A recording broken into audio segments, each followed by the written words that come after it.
তোমরা যারা বলো আমার সোনাই খুব শান্ত, খুব ভালো, মানে ও অতটা দুষ্টু না, কিন্তু ওর অবস্থাটা দেখো, তোমরা নিজের চোখেই দেখো, দেখলে বুঝতে পারবে।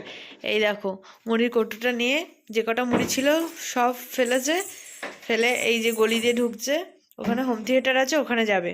আর খেলনাগুলোকে নিয়ে কি করেছে দেখো, আর এই যে কর্নফ্লেক্স এনেছে ওর পাপা, সেটাকে দেখো ছিঁড়ে কি করেছে, স্যালাক্সের এটাও ছিঁড়ে ফেলেছে, মানে সব যাচ্ছে তাই করেছে। এই এই এই এই এই, কোথায় যাচ্ছ আবার?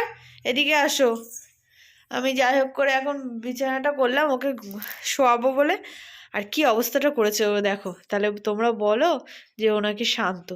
আর সকালের সিনটা দেখলে তো তোমরা পুরো মাথায় হাত দেবে, কিন্তু আমার ভিডিও করার সময় নেই, আমি যেহেতু কাজ টাজ করছি সেই জন্য দেখাতে পারছি না।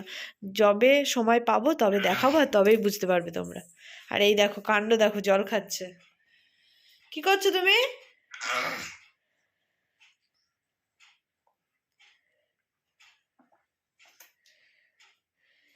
পায়ের মোজাগুলোও খুলে ফেলেছে একা একা, দেখেছো তো, প্যান্টটাও খুলেছে। ওর আর কি বলবো।